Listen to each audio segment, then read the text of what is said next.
So before we're doing the deep dive into the IP valuation case of Schneider and Baumer, our group will now explain some general aspects of the IP strategy, development and IP valuation.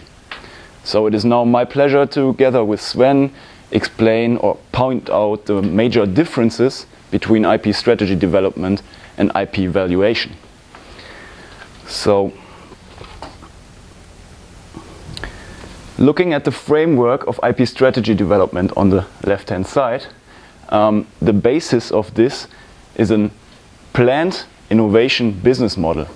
And the goal, of course, of this business model is a return on innovation, the ROI, which means an exploitation of the business model. And in order to maximize this return on innovation, we consider a certain economic effect, which can result from a premium price on the market or a market share. And this tells us something about our competitive positioning on the market, because a premium price is leveraged by a differentiation against our competitors, and the market share is leveraged by a cost advantage or cost leadership. So once we have determined our competitive positioning on the market and we know the economic effect, we can define the appropriation of this economic effect, how we can internalize this effect into the company. And once we know that, we can define the IP impacts needed to ensure an effective appropriation of these effects. And this will lead us to the IP functions, which are necessary for the IP impacts. And then, at this point, we can define which IPR is effectively needed in order to protect the resources of our company against imitation. So that means that we, with IP, can actively design our competitive position in the future.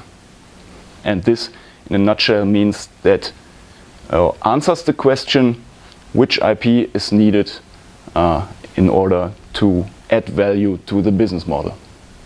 And this is a little bit different to IP valuation, which will be explained by Sven. So thank you very much for the introduction into the strategy. We come now to the IP valuation part, which is essentially taking the IP strategy and put it to an actual test, right?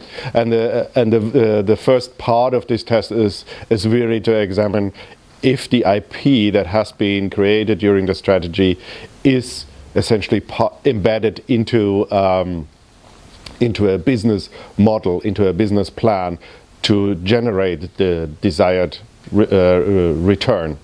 And as part of this, one of the essential functions that have to be examined is this IP that is part of the strategy actually relevant for the competitive positioning within the business model. So in other words, does this IP actually support why there's eventually a price premium within the business model?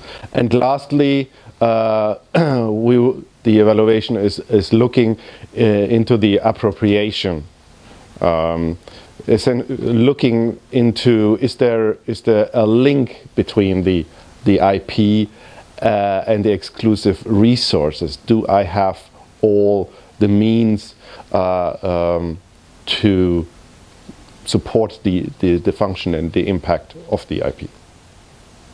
And in the next slides, my colleague will go a little bit deeper into the parts of the valuation. So to check whether the IP is relevant to the competitive positioning and whether it actually generates increased returns for the company, we need to understand how do we go from the IP to the economic effect. So it starts with the function of the IP itself, which may be protecting or enabling transfer.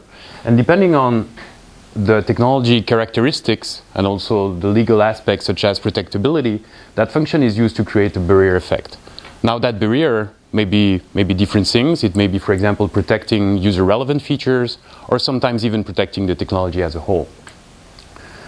Then, depending on the market structure and what's the positioning of the firm, this barrier effect is used to create a market impact. And that impact may be protecting and maintaining a technology lead. It may be creating a unique selling proposition. The firm, depending on its business model and leveraging resources, will transform that impact into appropriation. It will internalize this impact. That may be done directly by selling a product or selling licenses, or indirectly by leveraging like a better brand image.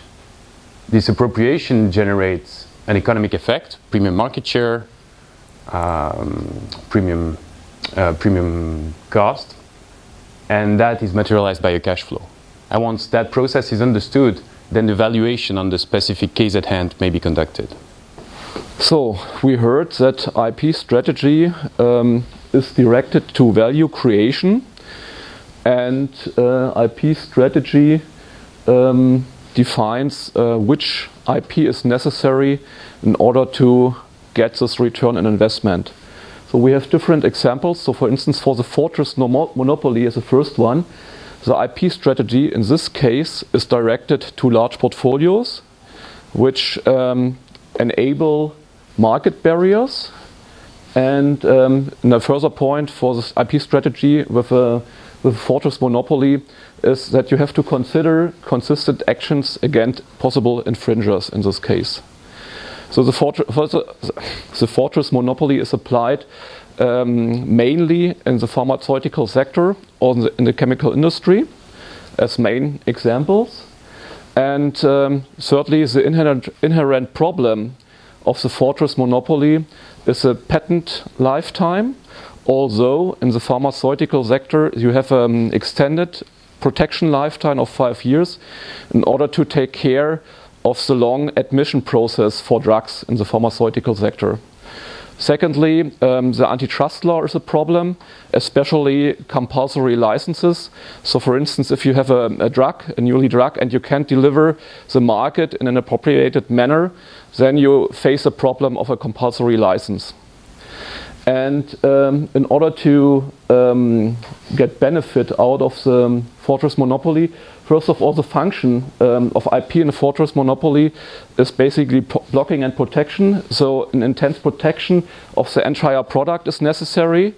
So you have to consider all kinds of IP, like patents, utility models, designs, trademarks.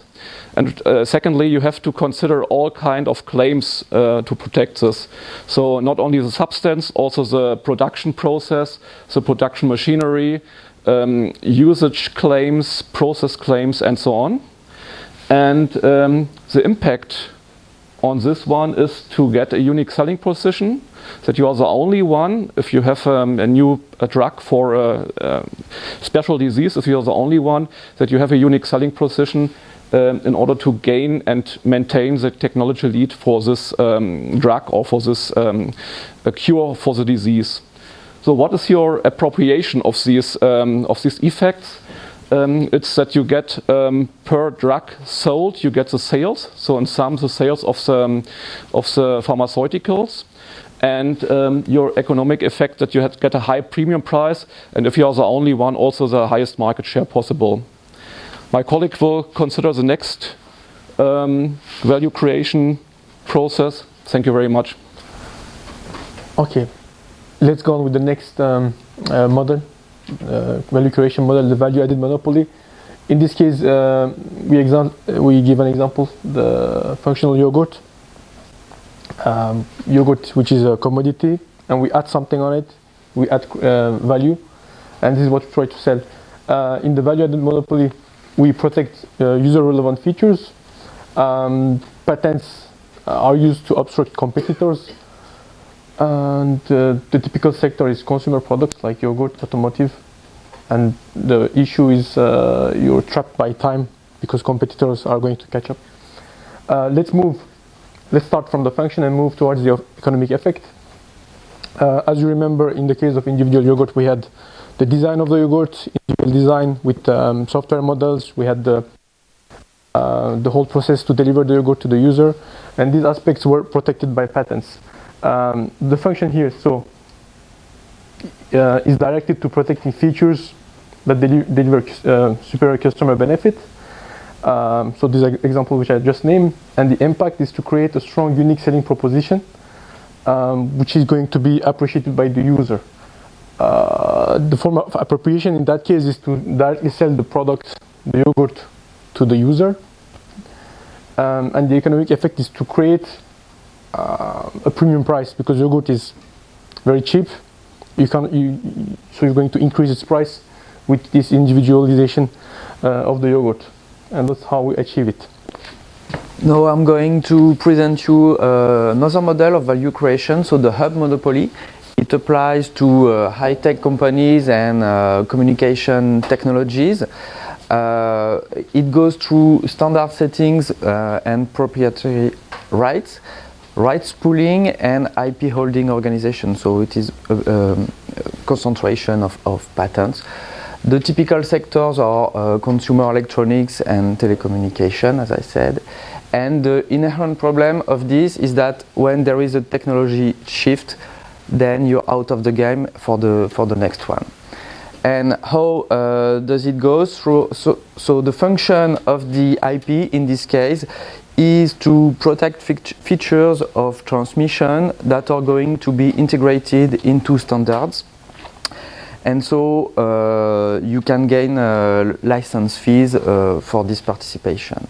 The impact is that the industrial that are going to produce product having these technologies or will have to implement your technology, the standards, and so use your patent and ask for license to do so. So the appropriation comes by granting licenses to implementers. And at the same time, since you are part of the pool, you can have cross exchange of license, so you don't have to pay for third-party licenses because you're sharing it with yours. And the economic effect is obtained by direct cash flow from license fees. As the last model, we look at the value creation in the monopoly in the box. Monopoly in the box, we remember, is based on well-defined portfolios, good technology coverage, and of course enforceable rights. Typical sectors are the biotechnology sector, the mechanical devices sector, or consumer products. Problem or risk there is having a technology shift. As a first example, we see Shimano, which produces complementary products for the bicycle manufacturers. Another example would be Intel, for example, with this processors for computers. To look for the value creation, we go again through this chain. Start with the function. We need a function is comprehensive protection of technology. That is a complementary product in this case of a certain manufacturer. The impact is we provide the manufacturer a technology lead, but only to an extent regarding this complementary product for his bicycles. Appropriation is selling the product to the manufacturer, and the economic effect is premium prices from product sales, or another opportunity is having a direct cash flow from licenses that are gained.